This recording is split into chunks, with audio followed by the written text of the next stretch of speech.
तो आज हमको पढ़ना है मेंस्ट्रुअल साइकिल से हमको स्टार्ट करना है। तो मेंस्ट्रुअल साइकिल क्या होता है? एक साइक्लिक चेंज होता है प्राइमेट फीमेल्स में।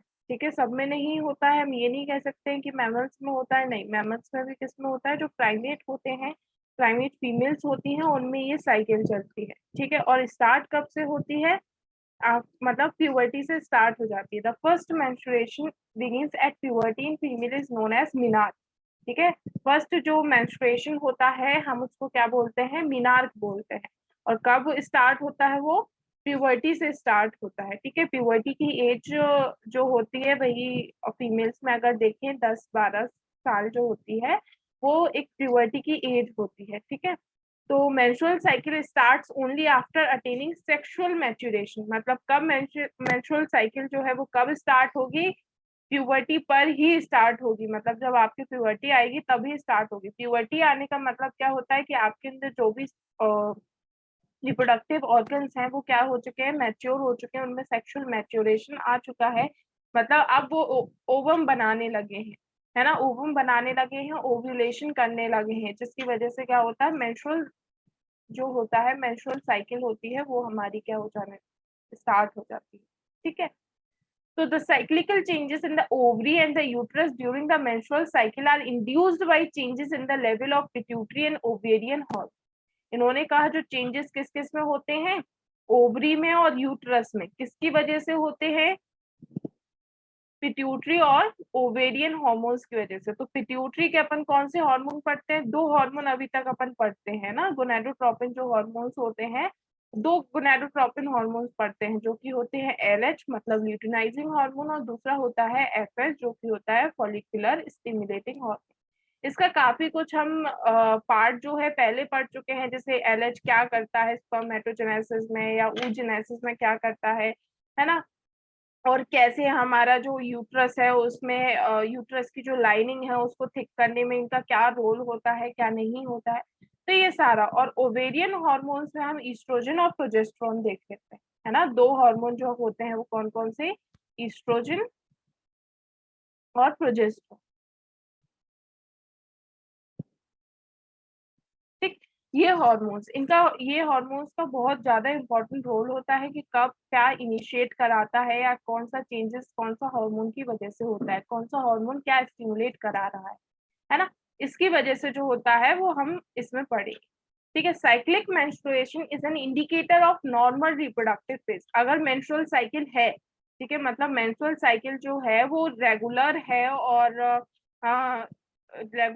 और स्टार्ट हो चुकी है, तो मतलब क्या है कि नॉर्मल रिप्रोडक्टिव फेज है। मतलब कि जो रिप्रोडक्टिव ऑर्गन है वो कैसे है? नॉर्मल है, नॉर्मल अपनी गैमीट फॉर्मेशन कर रहे हैं, नॉर्मल गैमीटोजेनेसिस कर रहे हैं, सब कुछ हो रहा है नॉर्मल, है ना। अगर मेंस्ट्रुअल साइकिल नहीं होती है तब हम समझ सकते हैं कि शायद कुछ एबनॉर्मेलिटी जो है वो हमारे रिप्रोडक्टिव ऑर्गन्स में कुछ एबनॉर्मेलिटी है, तभी तो ओव्यूलेशन नहीं हो रहा है। ओव्यूलेशन नहीं हो रहा है तो मेंस्ट्रुअल साइकिल भी नहीं है। ठीक है, तो इन्होंने बोला the cyclic menstruation is an indicator of normal reproductive phase and x tends between menarche और मीनोपॉज। मेंस्ट्रुअल साइकिल कब से कब तक चलती है? मीनार्क से मीनोपॉज तक। मीनोपॉज मतलब कि लास्ट मेंस्ट्रुअल साइकिल, मतलब मीनोपॉज एक ऐसी स्टेज होती है जिसके बाद मेंस्ट्रुअल साइकिल नहीं चलती, है ना। मेंस्ट्रुअल साइकिल जो होती है वो स्टॉप हो जाती है। स्टॉपेज ऑफ मेंस्ट्रुअल साइकिल हम इसको बोल सकते हैं, स्टॉपेज ऑफ मेंस्ट्रुअल साइकिल हम बोल सकते हैं। ठीक है भाई, तो इन दोनों वर्ड्स को याद रखना। मिनार्क मतलब जो फर्स्ट मेंस्ट्रुअल साइकिल जो होती है उसको मिनार्क बोलते हैं, और मीनोपॉज मतलब जो स्टॉपेज ऑफ मेंस्ट्रुअल साइकिल, है ना।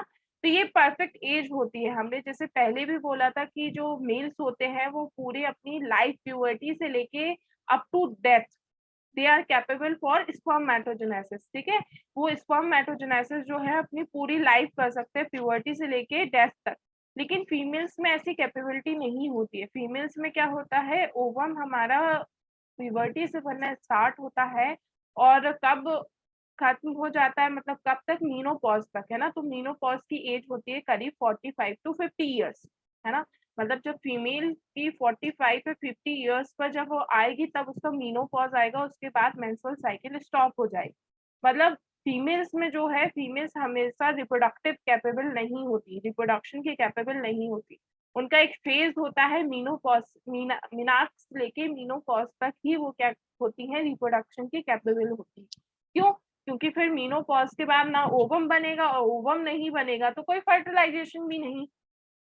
ठीक है, तो the length of the menstrual cycle varies widely in women but on average it is completed in 28 days. ठीक है, इन्होंने बोला कि अगर अपन एवरेज बोले तो 28 डेज होती है, लेकिन ये वेरी करती है, फीमेल टू फीमेल वेरी करती है। ठीक है, वैसे अगर एवरेज लिया जाए तो 28 डेज में हम एवरेज ले सकते हैं कि मेंस्ट्रुअल साइकिल जो होती है वो एक पूरा 28 डेज का, उसमें अलग अलग फेजेस आते हैं, और अगर ऑल टोटल अपन देखा जाए तो वो पूरी मेंस्ट्रुअल साइकिल 28 डेज की होगी। Menstrual cycle is absent during pregnancy. Pregnancy के टाइम पे कोई मेंस्ट्रुअल साइकिल नहीं चलती। क्यों? क्योंकि प्रेगनेंसी के टाइम पे ओवम ही रिलीज नहीं होता है। ठीक है, ओवम ही नहीं बनता है, और जब ओवम ही नहीं बनेगा तो और सारे जो इवेंट्स होंगे वो भी नहीं होंगे। इसलिए मेंस्ट्रुअल साइकिल जो होता है वो कब प्रेगनेंसी के टाइम पर एब्सेंट रहता है, may be suppressed during lactation. ठीक है, लैक्टेशन के टाइम पर थोड़ा सप्रेस्ड रहता है, और धीरे धीरे फिर क्या होता है, अपना नॉर्मल फेज पे आ जाता है। लैक्टेशन मतलब कि आफ्टर पार्चुरेशन। ठीक है, आफ्टर पार्चुरेशन जब फीमेल लैक्टेटिंग होती है, मतलब फीमेल जो है वो ब्रेस्ट फीडिंग करती है। ठीक है, ब्रेस्ट फीड करती है अपने बेबी को या अपने ठीक है, तो उसको क्या करते हैं हम, लैक्टेशन पीरियड बोलते हैं, है ना। जब फीमेल जो होती है एक्टिवली उसमें मिल्क प्रोड्यूस होता है, तब वो लैक्टेटिंग पीरियड चलती है, और उस टाइम पे क्या होता है, मेंस्ट्रुअल साइकिल एब्सेंट होती है। ठीक है, कुछ टाइम के लिए आफ्टर पार्चुरेशन, कुछ मंथ्स के लिए मेंस्ट्रुअल साइकिल एब्सेंट रहती है। ठीक है, और परमानेंटली कब स्टॉप हो जाती है, मीनोपॉज के बाद, है ना। मीनोपॉज से हमारी जो मेंस्ट्रुअल साइकिल होती है वो परमानेंटली स्टॉप हो जाती है। ठीक है, तो ये तो बेसिक इंट्रोडक्शन था कि मेंस्ट्रुअल साइकिल होती क्या है, किसमें होती है, क्या क्या इवेंट्स आते हैं, कौन इससे कब ये हमारी जो होती है कब से स्टार्ट होती है, कब खत्म होती है, कब टेम्परेरी स्टॉप होती है ना। टेम्परेरी कब स्टॉप होती है, मेंस्ट्रुअल साइकिल के प्रेगनेंसी के टाइम पे और लैक्टेशन के टाइम पे ये क्या होती है, टेम्परेरी स्टॉप होती है। ठीक है भाई, इतना समझ में आया, आगे बढ़ते। अब फेजेस देख लेते हैं मेंस्ट्रुअल साइकिल की। जो 28 डेज हमने बताया उसमें हमने कहा अलग अलग फेजेस होते हैं, तो हम वो फेजेस देख लेते हैं कि मेंस्ट्रुअल साइकिल में कितने फेजेस होते हैं। तो हम 4 फेज मानकर चलते हैं, पहला फॉलिकुलर, दूसरा ओव्यूलेटरी, तीसरा लुटियल और चौथा मेंस्ट्रुअल। ठीक है, 4 फेज देके चलते हैं। फॉलिकुलर, जिसमें क्या हमारी फॉलिकुलर डेवलपमेंट होता है ना, फॉलिकल्स जो है वो डेवलप करती हैं, तो फॉलिकुलर फेज। ओव्यूलेटरी मतलब ओव्यूलेशन होता है, जो रिलीज ऑफ ओवम होता है उसको ओव्यूलेशन बोलते हैं, तो ये ओव्यूलेटरी फेज आ गया। लुटियल फेज क्या होता है, जब कार्पस लुटियम जो होती है वो डेवलप होती है। ठीक है, तो वो लुटियल फेज कहलाता है। और मेंस्ट्रुअल वो होता है जिसमें क्या होता है, जो लाइनिंग ऑफ यूट्रस है वो क्या शेड ऑफ होने लगती है। ठीक है ना, एक मेंस्ट्रुअल फ्लूइड के फॉर्म में जो वेजाइना के थ्रू एलिमिनेट होता है। ठीक है, वो फेज को मेंस्ट्रुअल फेज बोल देते हैं। और ये चारों फेज कब 28 डेज की साइकिल बनाते हैं। ठीक है, तो सबसे पहले जो फॉलिकुलर फेज है हम इसको देखते हैं। फॉलिकुलर फेज से हम पहले भी जानते हैं भाई फॉलिकुलर फेज होता क्या है। ठीक है, तो फॉलिकुलर फेज और पोस्ट मेंस्ट्रुअल फेज और प्री ओव्यूलेटरी फेज, मतलब मेंस्ट्रुअल के बाद अगर अपन मेंस्ट्रुअल साइकिल देखें तो पहले दिन से अपन मेंस्ट्रुअल स्टार्ट करते हैं, है ना। मेंस्ट्रुअल साइकिल में अपन पहला दिन किससे मानते हैं, मेंस्ट्रुएशन से पहला दिन मानते हैं। ठीक है, जो जब यूट्रस की लाइन जो होती है वो टूटकर वेजाइना के थ्रू एलिमिनेट होने लगती है, हम उसको मेंस्ट्रुअल फ्लूइड बोलते हैं। ठीक है, तो हम वहां से स्टार्टिंग मानते हैं मेंस्ट्रुएशन। इसलिए हम क्या बोल रहे हैं इसको, पोस्ट मेंस्ट्रुअल, मतलब मेंस्ट्रुअल के बाद वाला जो फेज होता है उसको फॉलिकुलर बोलते हैं, और ओव्यूलेटरी के पहले वाला जो फेज होता है उसको follicular.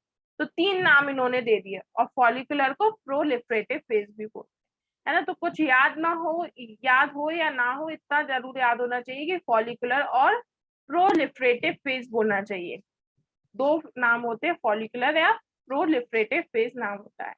It follows the menstrual phase and last for about 9 to 10 days। ठीक है, कितने दिन का ये फेज होता है, 9 से 10 दिन का और कितने कितने से स्टार्ट होता है, 6 to 13 से, ठीक है। मेंस्ट्रुअल का जो है, क्योंकि हमने बताया 1 to 6 मतलब 1 to 5 डेज पे अपना क्या चलता है, मेंस्ट्रुअल पीरियड चलता है, ठीक है। उसके बाद क्या होता है, उसके बाद फॉलिकुलर या प्रोलिफरेटिव फेज जो होता है वो स्टार्ट होता है ना। तो उसके बाद मतलब 6 to 13th डे तक क्या होता है, हमारा ये वाला फेज चलता है, फॉलिकुलर फेज चलता है। अब फॉलिकुलर फेज में होता क्या है, फॉलिकल डेवलपमेंट होता है ना। जैसे कि हम पहले भी oogenesis में पढ़ चुके हैं, जैसे primary follicle develop into secondary, then secondary से टर्चरी, टर्चरी से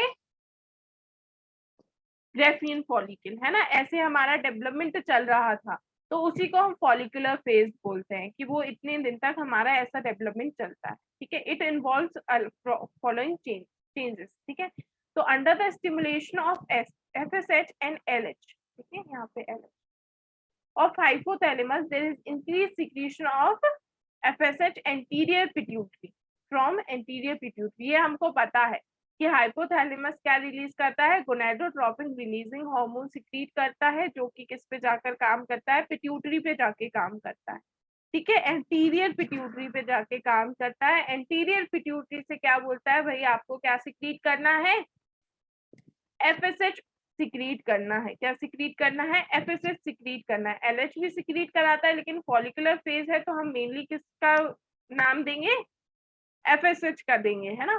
तो फॉलिकुलर स्टिमुलेटिंग हार्मोन सिक्रीट कराता है एंटीरियर पिट्यूटरी से, ठीक है। अब FSH बदले में क्या करता है, FSH जाके प्राइमरी फॉलिकल को क्या कराता है, सेकेंडरी, सेकेंडरी से टर्चरी, टर्चरी से ग्रेफिन फॉलिकल तक उसको डेवलप कराता है। FSH stimulate the change of primary follicle of the ovary into a Graafian follicle, ठीक है।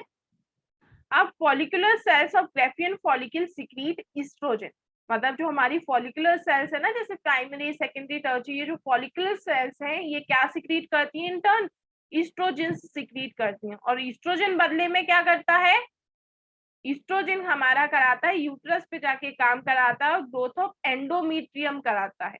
याद है ना, एंडोमीट्रियम हमारी इनर लेयर थी, ठीक है, इनर लेयर थी हमारी किसकी, यूट्रस की। तो ये क्या कराता है, ग्रोथ ऑफ एंडोमीट्रियम कराता है, ठीक है। इतना सारा कुछ होता है। The follicular phase ends with ovulation, ovulation पर खत्म हो जाता है हमारा फॉलिकुलर फेज, ठीक है। ओव्यूलेशन होगा तो ओव्यूलेटरी फेज स्टार्ट हो जाता है, ठीक है। तो फॉलिकुलर फेज में फॉलिकल डेवलपमेंट होता है, 9 से 10 दिन वाला फेज होता है, और कब से चलता है मेंस्ट्रुअल का, 6 to 13th डे तक, ठीक है। इसमें क्या होता है, हाइपोथैलेमस जो होता है गोनेडोट्रोपिन रिलीजिंग हार्मोन सिक्रीट करता है, जो कि एंटीरियर पिट्यूटरी को स्टिमुलेट कराता है for the secretion of FSH, ठीक है। FSH क्या कराता है, डेवलपमेंट ऑफ फॉलिकल्स, ठीक है। प्राइमरी फॉलिकल को सेकेंडरी में, सेकेंडरी को टर्चरी में, टर्चरी को ग्रेफिन फॉलिकल तक ले जाता है, ठीक है। अब जो फॉलिकल्स है वो बदले में क्या करती है, एक हार्मोन और सिक्रीट करती हैं जिसको हम ईस्ट्रोजेंस बोलते हैं, ठीक है। ईस्ट्रोजन का क्या काम है, अब ईस्ट्रोजन क्या करेगा, ईस्ट्रोजन जाके काम करेगा हमारा एंडोमीट्रियम पे, उसको क्या कराएगा, ग्रोथ ऑफ एंडोमीट्रियम कराएगा, है ना। यूट्रस पे जाके काम करेगा, ग्रोथ ऑफ एंडोमीट्रियम कराएगा, फेलोपियन ट्यूब, वेजाइना, इन सब की इक्वल मिली जुली ग्रोथ करा देता है, ठीक है। मिली जुली मतलब एक तरीके से तैयार करता है फॉर द इम्प्लांटेशन, ठीक है। इम्प्लांटेशन के लिए, फर्टिलाइजेशन के लिए, सबके लिए तैयार करता है रिप्रोडक्टिव सिस्टम को, ठीक है। और ये फॉलिकुलर फेज खत्म कब हो जाता है, ओव्यूलेटरी फेज पे खत्म हो जाता है, ठीक है। आया समझ में फॉलिकुलर फेज, हाँ भाई, यस मैम। ठीक है भाई, है ना। अभी ये देखो हमारा ओवरी का क्या है, डायग्राम है, जिसमें देखो ये प्राइमरी फॉलिकल है, सेकेंडरी में कन्वर्ट हो रही है, सेकेंडरी जो है हमारी टर्चरी में कन्वर्ट हो रही है, टर्चरी ग्रेफियन में कन्वर्ट होती है, ग्रेफियन से क्या हो जाता है, ओव्यूलेशन, है ना। तो हम इतने फेज को क्या बोल सकते हैं कि ये फेज हमारा हो रहा है, कौन सा, फॉलिकुलर फेज चल रहा है ना, मतलब फॉलिकल डेवलपमेंट हो रही है, ओव्यूलेशन हो रहा है, तो ये ओव्यूलेटरी फेज चल रहा है। कौन सा फेज चल रहा है, ओव्यूलेटरी फेज चल रहा है। और यहाँ पे हमारा कॉर्पस लुटियम डेवलप हो रहा है, ये तो हमारा कौन सा, लुटियल फेज चल रहा है, ठीक है। और मेंस्ट्रुअल फेज जो है वो यूट्रस में दिखता है, कि यूट्रस से जो होता है वो शेड ऑफ होने लगती है, यूट्रस की लाइंस और वेजाइना के थ्रू बाहर आती हैं, तो हम उसको मेंस्ट्रुअल फेज बोलते हैं। क्या बोलते हैं? मेंस्ट्रुअल फेज बोलते हैं। ठीक है। और ये चारों फेज मिलके मेंस्ट्रुअल साइकिल कंपोज करती हैं। ठीक है, ये चारों फेज मिलके। और क्या इसकी लगभग ड्यूरेशन क्या होती है? 28 डेज। ठीक है, मतलब 1 to जो 5 डेज होते हैं वो मेंस्ट्रुअल फेज चलते हैं। ठीक है, फिर कितने? 6 से 13 दिन तक क्या चलता है? Follicular phase. अब आगे का हम आगे देखते हैं। ठीक है, तो ये हो गया हमारा। अब आ जाते हैं हम ओव्यूलेटरी फेज या फर्टिलिटी फेज। ठीक है, ओव्यूलेटरी फेज में क्या होता है? ओव्यूलेशन होता है। It involves the ovulation from the graphene follicle of the ovary. Ovulation मतलब रिलीज ऑफ ओवम। ठीक है, ओवम का रिलीज जो होता है हम उसको ओव्यूलेशन बोलते हैं। ठीक है भाई। It occurs at the end of proliferative phase, जो कि क्या होता है? 14th day. ठीक है, और मेंस्ट्रुअल साइकिल का मिड डे, मतलब क्योंकि 28 डेज की साइकिल होती है ना, तो बीच का दिन कौन सा हुआ? 14th day. तो 14th डे पे हम एक बिल्कुल एग्जैक्ट मान रहे हैं 14th डे। ठीक है, लेकिन हाँ, ऐसा बिल्कुल ये नहीं कह सकते कि अगर अपन जनरल में देखें तो ये थोड़ा आगे पीछे हो जाता है। ये थोड़ा जो ओव्यूलेटरी फेज है ये थोड़ा आगे पीछे हो जाता है, मतलब 14 से पहले भी ओव्यूलेशन हो सकता है थोड़ा, और 14 के बाद भी ओव्यूलेशन हो सकता है। ऐसा बिल्कुल डिसाइडेड नहीं होता है कि एग्जैक्ट 14 दिन पे होता है। ठीक है, लेकिन अगर अपन एवरेज ऑन एन एवरेज माने तो अपन 14 दिन 14th डे मान लेते हैं। ठीक है, mid day during menstrual cycle and coincides with the beginning of the next. है ना। अब ओव्यूलेटरी फेज हमारा बस एक ही दिन का होता है, जो कि 14th डे होता है, जिस दिन ओवम रिलीज होता है। ठीक, it is caused by the increase turgidity and contraction of smooth muscle fibre around Graafian follicle. ठीक है, ग्राफियन फॉलिकल में जो क्या होने लगता है? कॉन्ट्रैक्शन होने लगता है, जिसकी वजह से ओवम क्या होता है? रिलीज होता है ना। और ओवम रिलीज होता है हमारा ग्राफियन फॉलिकल से, और रिसीव किसके द्वारा होता है? किसके थ्रू रिसीव होता है? Received by the fimbria. है ना। फेलोपियन ट्यूब में जो हमने इनफंडिबुलम से फिंगर लाइक प्रोजेक्शंस निकले थे ना, ये इनफंडिबुलम था और ये फिंगर लाइक प्रोजेक्शन निकले थे। ठीक है, इनको अपन क्या बोल रहे थे? फिमरी। और ये जस्ट ऐसे ओवरी के पास थे। क्यों? क्योंकि ओवरी से जब हमारा ओवम रिलीज होगा तो वो कौन कैरी करेगा, कौन रिसीव करेगा? वो हमारे फिमरी रिसीव करेंगे। ठीक है, ovum is viable for 2 days, मतलब 48 आवर्स तक के लिए वायबल रहता है। मतलब उसमें जो रिप्रोडक्शन कैपेबिलिटी है, रिप्रोडक्टिव कैपेबिलिटी है, वो उसमें 48 आवर्स तक रहती है भाई। ठीक है, 48 आवर्स तक रहती है। उसके बाद क्या होगा? वो डिजनरेट होना स्टार्ट हो जाता है। After 48 hours it starts to degenerate. है ना। ठीक, ovulation is controlled by the increase level of LH in blood. ये बहुत इंपॉर्टेंट है कि हमारा ओव्यूलेशन होता कैसे, क्या सिग्नल मिलता है ग्राफिन फॉलिकल को ऐसा कि उसको ओवम रिलीज करना पड़ता है, ऐसे क्या चेंजेस आते हैं जिसकी वजह से ओव्यूलेशन होता है? तो ओव्यूलेशन होता है इंक्रीज लेवल ऑफ LH। ठीक है, जब LH का लेवल जो होता है इंक्रीज हो जाता है, तब हमारा क्या होता है? ओव्यूलेशन वो कराता है ना। At the time is in the secondary oocyte state. हमको पता है कि जब ओव्यूलेशन होता है, जिसको हम ओवम बोलते हैं, ठीक है, वो एग्जैक्टली होती क्या है? सेकेंडरी oocyte होती है। क्या होती है? सेकेंडरी oocyte होती है। सेकेंडरी oocyte बाद में कन्वर्ट होगी किसमें? एग में कन्वर्ट होगी या ओवा में कन्वर्ट होगी। कब? जब उसके कांटेक्ट में स्पर्म आएगा। है ना, हमें पता है कि जब वो ग्राफिन फॉलिकल से निकलता है तो वो किस स्टेज में निकलता है? सेकेंडरी oocyte की स्टेज में निकलता है। ठीक है भाई। LH also start the change of empty graphene follicle into corpus luteum। ठीक है, LH की वजह से ओव्यूलेशन हो गया। अब LH और क्या कराता है? अब जो बची कुची ग्राफिन फॉलिकल बची है उसको कॉर्पस लुटियम में चेंज कराता है। क्या चेंज कराता है? कॉर्पस लुटियम में चेंज कराता है। क्यों कराता है? क्योंकि कॉर्पस लुटियम एक हार्मोन सिक्रीट करता है, बहुत इंपॉर्टेंट हार्मोन सिक्रीट करता है, जिसको अपन बोलते हैं प्रोजेस्टेरॉन। ठीक है, तो प्रोजेस्टेरॉन कौन सिक्रीट करता है? कॉर्पस लुटियम सिक्रीट करता है। कौन सिक्रीट करता है? कॉर्पस लुटियम सिक्रीट करता है, ठीक है। During ovulation the secondary oocyte remains surrounded by a zona pellucida and corona radiata. There is no much change in uterine endometrium during ovulatory phase, ठीक है। ओव्यूलेशन के टाइम पे क्या होता है? सेकेंडरी oocyte जो होती है हमारी जोना पेलुसिडा और कोरोना रेडिएटा से कवर होती है, ठीक है। और ओव्यूलेटरी फेज में ऐसा कुछ खास नहीं होता है जिससे हमारा यूट्रस और उसकी एंडोमेट्रियम जो होती है वो डेवलप हो, ठीक है। वो हमारा जो होता है फॉलिकुलर फेज में होता है, ठीक है। तो इसमें तो बस ओव्यूलेशन होता है। ओव्यूलेशन के बाद जो बची कुची ग्रेफिन फॉलिकल होती है वो एलएच के अंडर में क्या होता है? कॉर्पस लुटियम में कन्वर्ट होती है, जो कॉर्पस लुटियम बाद में क्या सिक्रीट करता है? प्रोजेस्टेरोन सिक्रीट करता है, ठीक है। ये हो जाता है हमारा ओव्यूलेटरी फेज, ओव्यूलेटरी फेज, ठीक है, जैसे कि इस डायग्राम में दिया है।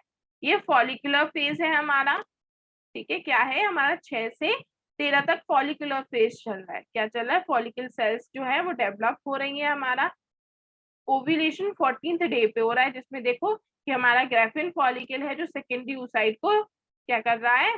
रिलीज कर रहा है, ठीक है।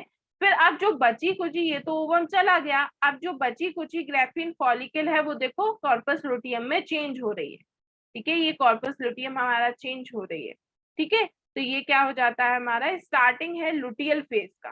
किसका स्टार्टिंग है? लुटियल फेज का स्टार्टिंग है, ठीक है। लुटियल फेज को हम सिक्रीटरी फेज से भी जानते हैं।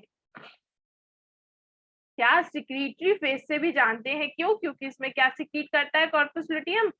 प्रोजेस्टेरोन सिक्रीट करता है। इसकी वजह से हम इसको सिक्रीटरी फेज के नाम से भी जानते हैं।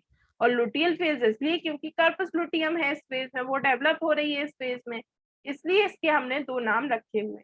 It last for about 12 to 14 days and extend from 16 to 28 days, ठीक है। क्योंकि ये लास्ट फेज है हमारा, है ना। तो ये 12 to 14 डेज का होता है और 16 to 28 डेज का मेंस्ट्रुअल साइकिल में होता है, ठीक है। It is characterised by the following changes. क्या क्या होता है? कॉर्पस लुटियम बन जाता है, जो येलो कलर की बॉडी होती है ना, जो कि बची कुची जो ग्रेफिन फॉलिकल, खाली ग्रेफिन फॉलिकल होता है, क्योंकि सेकेंडरी oocyte तो गई उसमें से, अब वो खाली है, तो उससे हमारा कॉर्पस लुटियम बनता है। इसी वजह से हम इसको लुटियल फेज बोलते हैं, ठीक है। The endometrium prepares for the implantation of embryo and the corpus luteum is active. Corpus luteum इस टाइम पे एक्टिव रहती है और क्या सिक्रीट करती है? एक हार्मोन सिक्रीट करती है जिसको प्रोजेस्टेरोन बोलते हैं, ठीक है। क्या बोलते हैं? प्रोजेस्टेरोन बोलते हैं। और इस टाइम पे हमारी एंड्रोमीट्रियम भी प्रिपेयर हो रही होती है, किस लिए? इम्प्लांटेशन के लिए। कि क्योंकि ओवम तो रिलीज हो चुका है, ओवम रिलीज हो चुका है, और अगर कॉपुलेशन होता है तो कॉपुलेशन के बाद क्या होगा? जो स्पर्म है वो ओवम से फ्यूज करेगा और ओवम क्या बना लेगा? ओवम स्पर्म क्या बना लेगा? मिलके जाइगोट बना लेगा, ठीक है। जाइगोट डेवलप होगा, आगे जाके वो क्या होगा? इम्प्लांट होगा, किसमें? एंडोमेट्रियम में इम्प्लांट होगा। तो उसके लिए उसको क्या करना है? प्रिपेयर करना है खुद को इम्प्लांटेशन के लिए, ठीक है भाई। तो प्रोजेस्टेरोन जो होता है वो सिक्रीट करता है। The latter reaches is peak about 22 days, ठीक है। मतलब प्रोजेस्टेरोन बिल्कुल पीक पर कब होता है? 22, जो 22 डेज वाली जो 28 डेज की साइकिल है ना, उसकी 22 जो डे होता है उस पर क्या होती है? वो होती है क्या? पीक पर होती है, ठीक है। तो इतना हो जाता है। इसमें किसी को कोई तकलीफ?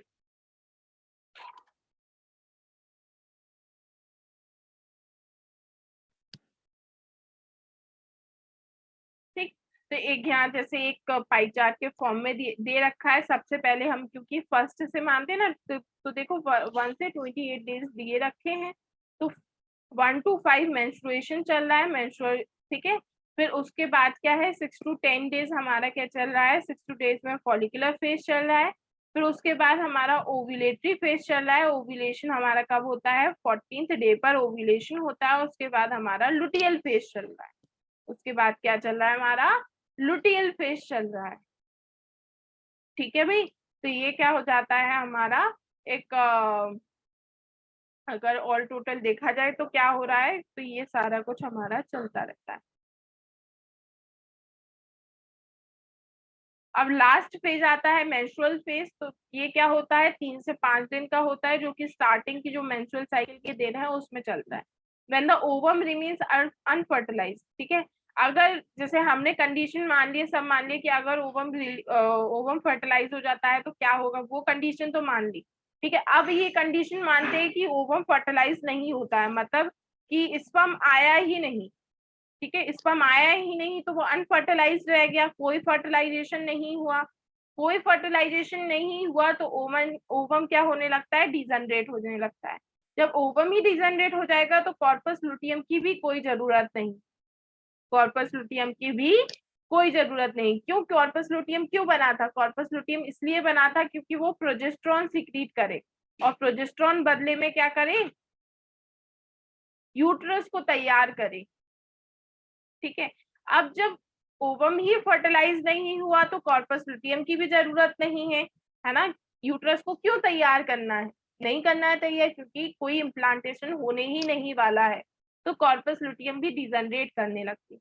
और जैसे ही कॉर्पस लुटियम डिजनरेट करती है तो प्रोजेस्टेरॉन का लेवल क्या, नीचे आता जाता है, और प्रोजेस्टेरॉन का लेवल नीचे आता है, जिसकी वजह से यूट्रस की जो टिश्यू है वो भी अपने आप को मेंटेन नहीं कर पाते हैं, और क्या यूट्रस की जो एंडोमेट्रियम की जो अपनी आउटर लेयर होती है, इपिथेलियम जो होती है, वो क्या शेड ऑफ होने लगती है, रप्चर होने लगती है, टूटने लगती है। क्यों, क्योंकि अब वो जो मोटी सी उन्होंने थिकनिंग की थी अपनी लेयर में, अब वो जरूरत ही नहीं, ठीक है, तो वो क्या होने लगती है, टूटने लगती है, ठीक है। So about 50 to 100 ml of blood and some mucus is discharged out through the vaginal orifice and is called menstrual flow or menstruation, ठीक है। अप्रोक्स कितना 50 to 100 ml जो ब्लड होता है विद म्यूकस, ठीक है, थोड़ा बहुत म्यूकस भी जो होता है वो क्या बाहर आता है वेजाइना के थ्रू, और जिसको हम मेंस्ट्रुअल फ्लूइड या मेंस्ट्रुअल फ्लो या मेंस्ट्रुएशन बोलते हैं। Decrease in the level of progesterone and estrogen in the blood stimulate the hypothalamus and anterior pituitary to release FSH, RF and FSH respectively, ठीक है। अब जो कि क्या हुआ कि हमारा प्रोजेस्टेरॉन और एस्ट्रोजन का लेवल डाउन आ गया, ठीक है, दोनों के लेवल क्या हो गए, कम हो गए। जैसे ही दोनों के लेवल कम हो जाते हैं, हाइपोथैलेमस पे एक क्या जाता है, सिग्नल जाता है कि भैया आप वापस से अब क्या करो, क्योंकि वापस से साइकिल स्टार्ट करनी है ना, वापस से ओवम बनाएंगे, अब हम वापस से फॉलिकल डेवलप करेंगे, ओवम बनाएंगे, फिर वापस से सब कुछ करेंगे, तो वापस से वही होगा कि हाइपोथैलेमस क्या रिलीज करेगा, गोनाडोट्रोपिन, फिर वो इंटर्न एंटीरियर पिट्यूटरी पे जाके काम करेगा, एंटीरियर पिट्यूटरी एलएच और एफएसएच सिक्रीट करेंगे, जो कि फिर आगे जाके अपना अपना काम करेंगे, जो कि अपन ने देखा एफएसएच अपना फॉलिकल्स डेवलप कराएगा, फिर बाद में एलएच क्या कराएगा, हाँ भाई ओव्यूलेशन, ओव्यूलेशन कराएगा, फॉलिकल्स ईस्ट्रोजन जो है ईस्ट्रोजन सिक्रीट करेगा, जिसकी वजह से यूट्रस डेवलप होगा,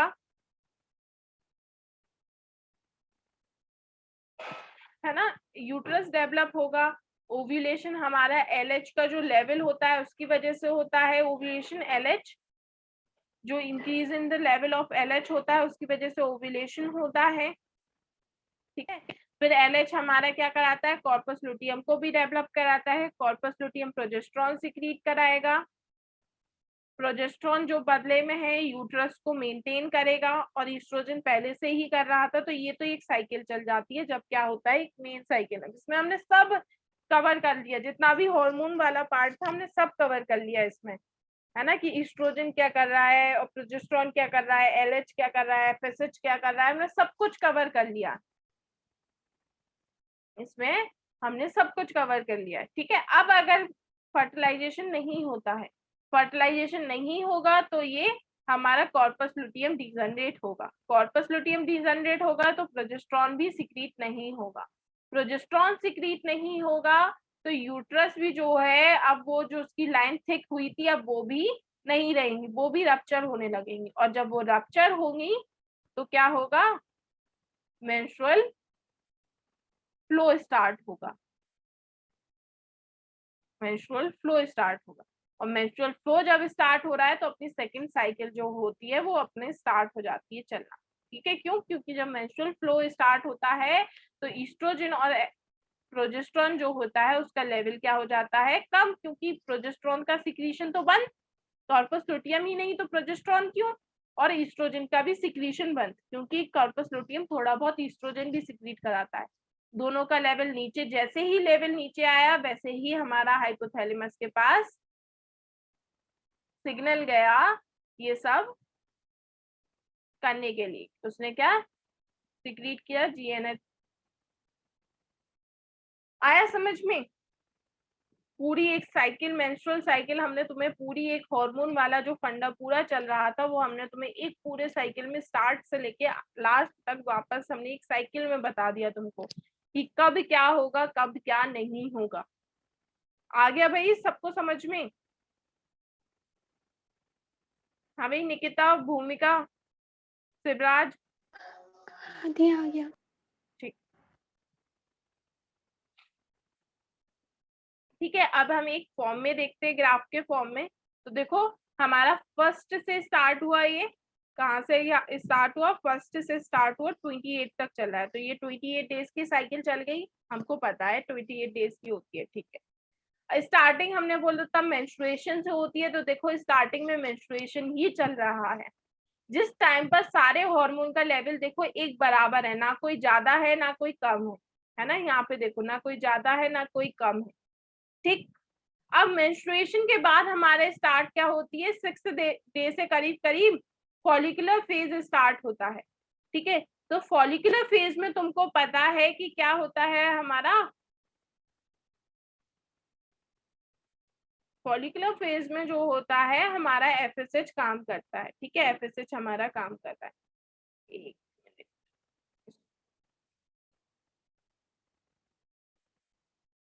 ठीक है भाई, है ना। अब आता है हमारा फर्टिलाइजेशन और इम्प्लांटेशन, वो वाला डायग्राम थोड़ा सा हल्का सा उसका गलत है हार्मोन वाला, तो वो हम चेंज करके दूसरा बताते हैं। तो तब तक क्या है, फर्टिलाइजेशन इम्प्लांटेशन अपन देखते हैं कि फर्टिलाइजेशन इम्प्लांटेशन क्या है। तो फर्टिलाइजेशन कौन बताएगा भाई, फर्टिलाइजेशन क्या होता है, बहुत इजी सा है, बहुत बार हम पूछ चुके हैं तुम लोगों से, तो जल्दी से बता दो। हाँ भाई निकिता या शिवराज, कोई एकदम, fusion of male and female. हाँ है ना, fusion of male and female gamete. तो यहाँ पे मेल गैमीट अपना स्पर्म है और फीमेल गैमीट क्या है, अभी ओवा है, लेकिन अभी तो क्या होगा, पहले स्पर्म किसके कांटेक्ट में आता है, ओवम के कांटेक्ट में आता है, जिसको अपन सेकेंडरी ऊसाइड भी बोलते हैं। क्या बोलते हैं, सेकेंडरी ऊसाइड भी बोलते हैं, ठीक है। तो the process of fusion of a sperm with an ovum to form a diploid cell, क्यों, क्योंकि हमारा स्पर्म भी हैप्लॉइड होता है, ओवम भी हैप्लॉइड होता है, ठीक है। बाद में जब फ्यूज करेंगे तो ये डिप्लॉइड बनाएगा, जिसको हम क्या बोलते हैं, जाइगोट बोलते हैं, और इसको हम क्या बोलते हैं, फर्टिलाइजेशन नाम देते हैं। Fertilisation activates the secondary oocyte to complete the division, ठीक है। क्या करता है हमारा, ये कंप्लीट करता है डिवीजन को, क्यों, क्योंकि हमने बताया था सेकेंडरी oocyte जो है अभी भी इसमें मियोसिस सेकंड नहीं हुई है। मियोसिस सेकंड हमारा कब कंप्लीट होता है, जब स्पर्म उसके कांटेक्ट में आता है, जब हमारा सेकेंडरी oocyte के कांटेक्ट में स्पर्म आएगा तभी क्या होगा, जो हमारा डिवीजन है मतलब मियोसिस सेकंड है वो तभी यहाँ पर कंप्लीट होगा, ठीक। It normally occurs when sperm and eggs interact in the upper part of the oviduct, ठीक है। कहाँ स्पर्म और एग कहाँ पे इंटरेक्ट करते हैं, ओविडक्ट पे, मतलब एम्पुला पे, है ना। फर्टिलाइजेशन कहाँ होता है, एम्पुला पे होता है, तो साइट ऑफ फर्टिलाइजेशन याद रखना, क्या होता है, साइट ऑफ फर्टिलाइजेशन एम्पुला होता है। During fertilisation sperm comes in contact with ovum, ठीक है। फर्टिलाइजेशन के टाइम पे क्या होता है, स्पर्म जो होता है ओवम के जोना पेलुसिडा लेयर से कांटेक्ट में आता है, ठीक है, and induces changes in the membrane, ठीक है। जैसे ही हमारा क्या होगा, जैसे हमारा ओवम है, ठीक है, बहुत सारे स्पर्म आ रहे हैं, ओवम एक होता है लेकिन स्पर्म्स तो मिलियंस में आते हैं, ठीक है। तो हमारे कुछ स्पर्म्स जो है ओवम के पास पहुंच गए, जैसे इस डायग्राम में देखो, ठीक है। ओवम क्या है हमारे किस पे पहुंच गए, स्पर्म, सॉरी स्पर्म्स जो है वो ओवम के पास पहुंच गए, ठीक है। लेकिन जो पहला स्पर्म जो होगा जो ना पेलुसिडा लेयर के कांटेक्ट में आ जाएगा, जैसे ये वाला, ठीक है, ये वाला जो स्पर्म है ये जोना पेलुसिडा के कांटेक्ट में आ गया, और जैसे ही ये जोना पेलिसिटा के कांटेक्ट में आ जाता है, इस मेम्ब्रेन में कुछ चेंजेस इंड्यूस कराता है। क्या चेंजेस? जिसकी वजह से और सारे जो स्पर्म्स हैं जो आ रहे हैं, ठीक है, और सारे स्पर्म्स हैं, उनकी एंट्री इसमें ना हो, उसकी एंट्री इसमें ना हो। ठीक है, ये किस लिए जरूरी है? जिससे ये हो कि एक स्पर्म जो है सिर्फ वही फर्टिलाइजेशन कर पाए, है ना, वही फर्टिलाइजेशन कर पाए। इसलिए क्या होता है, बाकी के जो स्पर्म्स होते हैं वो इसमें एंट्री नहीं ले पाते, है ना, क्योंकि पहला स्पर्म क्या करा देता है, इसके जोना पेलिसिडा लेयर में कुछ चेंजेस कराता है, जो कि क्या करता है, blocks the entry of additional sperms. जो और स्पर्म्स आ रहे हैं उनकी एंट्री को ब्लॉक कर देता है, अब कोई नहीं आएगा।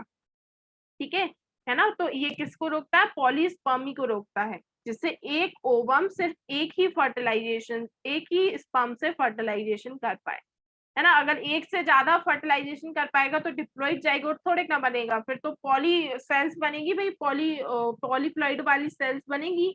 तो ये क्या होता है, इसलिए हमारी ये वाला इंपॉर्टेंट फिनोमेना होता है, याद रखना। Polyspermy is the entry of more than one sperm nucleus into an ovum fertilisation. Polyspermy किसको बोलते हैं? जब एक से ज्यादा स्पर्म न्यूक्लियस हमारे ओवम में एंटर कर जाए तो हम उसको क्या बोलते हैं? पॉलीस्पर्मी बोलने लगते हैं, पॉलीस्पर्मी बोलते हैं।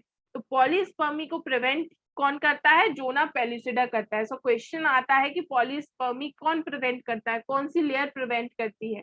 तो पॉलीस्पर्मी को जो होता है, जोना पेलिसिडा लेयर जो होती है वो प्रिवेंट करती है। ठीक है, when the acrosome of the spermatozoa, याद है ना वो कैप लाइक स्ट्रक्चर, स्पर्म पे जो कैप लाइक स्ट्रक्चर, जो देखो डायग्राम में रेड कलर से दिखाया है, स्पर्म के हेड पे देखो रेड कलर से कैप लाइक स्ट्रक्चर है ना। तो ये जो कैप लाइक स्ट्रक्चर होता है इसको एक्रोसोम बोलते हैं, है ना। ये हमने स्ट्रक्चर ऑफ स्पर्म में पढ़ा था। तो एक्रोसोम क्या करता है? एक्रोसोम के पास होती है कुछ एंजाइम्स। तो when the acrosome of the spermatozoa touches the surface of the egg, the cytoplasm of the egg bulges forward, forming a receptive cone of fertilization को, है ना। जैसे ही ये क्या होता है, जो हमारा एक्रोसोम होता है एग के सरफेस पर आता है, वैसे ही एग क्या करता है, एक कोन लाइक स्ट्रक्चर बना लेता है, जिससे हमारा क्या हो, स्पर्म जो है वो एंटर कर पाए एग पे, है ना, क्या कर पाए, एंटर कर पाए। और इसके पास कुछ प्रोटीन्स भी होती हैं जो इसकी लेयर को क्या कर सकती है, पेनिट्रेट कर सकती है। ओवम की लेयर को क्या करेंगी, पेनिट्रेट करेगी, तभी तो वो अंदर आएगा ओवम, नहीं तो अंदर कैसे आएगा। ठीक है, तो ये हमारे इनिशियल फर्टिलाइजेशन वाली जो चीज होती है वो। The secretion of acrosome help the sperm enter into the cytoplasm of the ovum through zona pellucida and the plasma membrane। ठीक है, हमारा क्या, क्योंकि हमारी एक्टोसोम के पास क्या होती है, पेनिट्रेटिंग एंजाइम्स होती हैं जो लेयर को पेनिट्रेट करके, जिसकी वजह से वो अंदर आ पाता है। This induces the completion of meiotic division of the secondary oocyte। और जैसे ही ये फिनोमेना होता है कि वो जो स्पर्म होता है हमारा एंटर लेने लगता है, एंट्री लेने लगता है, तभी क्या होता है, हमारा सेकेंड मियोटिक डिवीजन कंप्लीट हो जाता है सेकेंडरी oocyte में।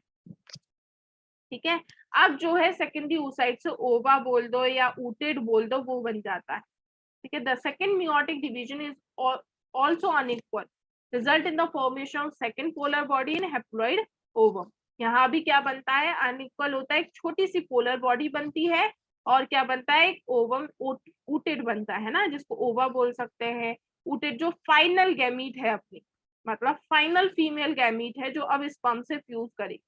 Soon the haploid nucleus of the sperm and that of the ovum fuse together to form a diploid tube। ठीक है, अब क्या होगा, हैप्लॉइड न्यूक्लियस स्पर्म की, हैप्लॉइड न्यूक्लियस ओवम की क्या फ्यूज करेगी और हमारा एक डिप्लॉइड जाइगोट बना देगा। ठीक है, वन सेल बन गई, जाइगोट बन गई। अब क्या होगा जाइगोट से, अब होगा जाइगोट में डिवीजन। तो यहाँ पे क्या होता है, क्लीवेज होता है। ठीक है, क्लीवेज बोलते हैं। तो cleavage is the mitotic division of the zygote unit moving through the isthmus of the oviduct towards the uterus. मतलब जब हमारा वो फेलोपियन ट्यूब से यूट्रस में जाता है, क्यों, क्योंकि यूट्रस में ही तो इम्प्लांटेशन होना है। इम्प्लांटेशन कहाँ पे होना है, यूट्रस में। तो उसको कहाँ से कहाँ जाना पड़ेगा, एम्पुला में फर्टिलाइजेशन हुआ है और यूट्रस में क्या होगा, इम्प्लांटेशन। तो जब वो एम्पुला से कहाँ जाता है, यूट्रस तक जाता है, तब उसमें डिवीजन स्टार्ट हो जाता है। मतलब जाते जाते क्या डिवीजन भी होता जाता है, डिवीजन भी होता जाता है। तो सबसे पहले वो सिंगल सेल थी जाइगोट, जाइगोट अकेली एक सेल थी, ठीक है। अब इसमें क्या होता है, डिवीजन होता है, ठीक, क्या होता है, division, holoblastic division. Holoblastic division यही, ये जो तुम्हें लॉन्गिट्यूडनली डिवीजन दिख रहा है ना, इसी को होलोब्लास्टिक डिवीजन बोलते हैं, ठीक है। तो डिवीजन होने लगता है 2 से 4, 4 से 8, 8 से 16, 16 से 32 वाला जो फंडा चलता है वो यहाँ पे डिवाइड होने लगता है, ठीक है, उसी को अपन क्लीवेज, ठीक। तो ये हमारा क्या डिवीजन होने लगता है, तो 16 डॉटर सेल्स कॉल्ड ब्लास्टोमियर्स, फिर हम इनको क्या बोलने लगते हैं, ब्लास्टोमियर्स बोलने लगते हैं, ठीक है। और इस डिवीजन को क्या बोलते हैं, होलोब्लास्टिक डिवीजन। जो ये डिवीजन दिख रहा है ना तुमको, कैसा डिवाइड हो रहा है ये, इसको होलोब्लास्टिक डिवीजन बोलते हैं, ठीक है भाई, इतना समझ में आया।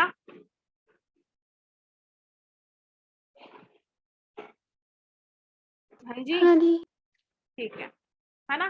तो अभी देखो ये हमारा पूरा पार्ट बता रहा है कि फर्टिलाइज्ड एग थी, 2 सेल स्टेज आई, 4 सेल स्टेज आई, 8 सेल स्टेज आई, 8 के बाद 16 सेल स्टेज आती है, और फिर ऐसी हमारी डिवाइड करती करती जाती है। जब वो एक बॉल लाइक स्ट्रक्चर होती है तो मॉड्यूला बोलते हैं। तो उसमें कैविटी सी बढ़ने लगती है ना, तो उसको ब्लास्टुला, फिर गैस्ट्रुला बनता है, और ऐसी हमारी आगे आगे आगे आगे चलती जाती है ना, यही हमारे आगे आगे चलती जाती है। तो मॉड्यूला क्या होता है, morula is a solid wall of 32 cell stage, ठीक है। जब क्या होती है हमारी मॉड्यूला एक सॉलिड बॉल जैसी दिखने लगती है, जो कि 32 सेल्स की बनी होती है, उसको मॉड्यूला बोलते हैं। क्या बोलते हैं, मॉड्यूला बोलते हैं, ठीक है। Morula changes to blastula due to rearrangement of blastomeres, जो उसमें सेल्स होती है ना, उसको ब्लास्टोमियर्स बोलने लगते हैं, अभी तो बताया था, ठीक है। तो उसमें क्या होने लगता है, इनका एक स्पेसिफिक रीअरेंजमेंट होने लगता है, जिसकी वजह से हम मॉड्यूला को ब्लास्टुला बोलने लगते हैं, ठीक है। ब्लास्टुला फॉर्मेशन को हम एक प्रोसेस का नाम देते हैं ब्लास्टुलेशन, ठीक। अब ये क्या होता है, जो ब्लास्टुला है इसमें कैविटी लाइक बन जाती है, ये जो ब्लास्टुला है ना, इसमें क्या बन जाती है, कैविटी बन जाती है, ठीक, कैविटी बन जाती है। और जैसे ही वो कैविटी बन जाती है, हम उसको क्या बोलते हैं, ब्लास्टोसिस्ट बोलने लगते हैं, ठीक है। मतलब एक प्रॉपर रीअरेंजमेंट होने लगता है, जैसे देखो हम बताएं, है ना, ये हमारी जो क्या है ब्लास्टोमियर्स हैं, ये हमारी ऐसे ऐसे ऐसे ऐसे ऐसे ऐसे सेल्स का ऐसे होने लगती है, ठीक है, डिवाइड डिवाइड करके ऐसे बन जाती है। अब क्या होगा, इसमें एक कैविटी लाइक तुम लोगों को दिख रही है, एक कैविटी दिख रही है ना, तो ये जो कैविटी बन जाती है इसको अपन ब्लास्टोसील बोलते हैं, ठीक। और इस पूरे को ब्लास्टोसिस्ट बोलते हैं, ब्लास्टोसिस्ट बोलते हैं, क्या बोलते हैं, ब्लास्टोसिस्ट बोलते हैं, ठीक है। तो ब्लास्टोसिस्ट में क्या होते हैं, 3 पार्ट होते हैं। 3 पार्ट कौन कौन से होते हैं, ट्रोफोब्लास्ट, इनर सेल मास और ब्लास्टोसील। याद रखना, ब्लास्टोसिस्ट में 3 पार्ट होते हैं, ट्रोफोब्लास्ट, इनर सेल मास और ब्लास्टोसील। तो ब्लास्टोसील तो हमने देख ली, ठीक है, ब्लास्टोसील हमने देख ली। ब्लास्टोसिस्ट देखते हैं, सॉरी ट्रोफोब्लास्ट देखते हैं कि ट्रोफोब्लास्ट क्या है। तो ये जो तुम्हें आउटर लेयर दिख रही है ना, ये जो आउटर लेयर, ठीक है, हमने सेम कलर से बना दी, अलग कलर से बनाते तो ज्यादा सही रहता, लेकिन ठीक है ना। तो जो तुम्हें बाहर ये आउटर जो लेयर है ना, ये तो अभी हम इनर बना रहे हैं, जिससे आउटर तुम्हें ग्रीन बिल्कुल अलग दिखे। अब ग्रीन अलग आउटर बाहर दिख रही है, इसको अपन बोलते हैं ट्रोफोब्लास्ट। क्या बोलते हैं, ट्रोफोब्लास्ट बोलते हैं। और जो अंदर तुम्हें दिख रही है ना ये सेल्स, जो हमने दूसरे कलर से बना दी, इसको बोलते हैं इनर सेल मास, ठीक है, इनर सेल मास। क्या बोलते हैं, इनर सेल मास। तो ब्लास्टोसिस्ट का ये स्ट्रक्चर है, जिसमें तुमको कैविटी लाइक स्ट्रक्चर दिख रहा है, जिसको ब्लास्टोसील बोलते हैं। आउटर लेयर को ट्रोफोब्लास्ट बोलते हैं, और अंदर जो सेल्स हैं उनको इनर सेल मास बोलते हैं। क्या बोलते हैं, इनर सेल मास, ठीक है। एक चीज और आती है, जहां पे ये कांटेक्ट में होता है ना, ट्रोफोब्लास्ट और इनर सेल मास जहां पे कांटेक्ट में होता है, उन सेल्स को हम सेल्स ऑफ रॉबर बोलते हैं, सेल ऑफ रॉबर। जहां पर ट्रोफोब्लास्ट और इनर सेल मास कांटेक्ट में है, ठीक है, वहां उन सेल्स को अपन क्या बोलते हैं, सेल्स ऑफ रॉबर बोलते हैं। इतना याद रहेगा भाई, cell of Rauber, blastocyst, trophoblast, blastocyst. ये ब्लास्टोसिस्ट का स्ट्रक्चर पढ़ना कंपलसरी है। क्या है, कंपलसरी है ये, ठीक है। तो ब्लास्टोसिस्ट जो होता है ये हमारा एक, जब एक कैविटी लाइक स्ट्रक्चर बन जाता है ब्लास्टोसिस्ट, बाहर वाली लेयर को ट्रोपोब्लास्ट, और जो अंदर सेल्स होती हैं उनको इनर सेल मास बोलते हैं, और जहां पर ट्रोपोब्लास्ट और इनर सेल मास हमारे कांटेक्ट में होते हैं उनको सेल ऑफ रॉबर बोलते हैं। इतना आया समझ में?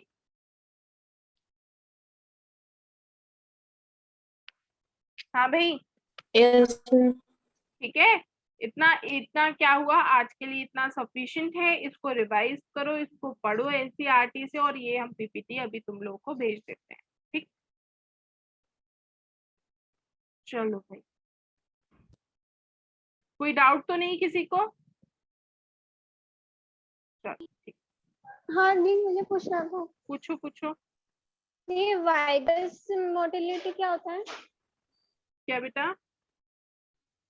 वाइगरस मोटिलिटी। विग्रस मोटिलिटी, मोटिलिटी मतलब तुम्हें पता है ना, मूवमेंट।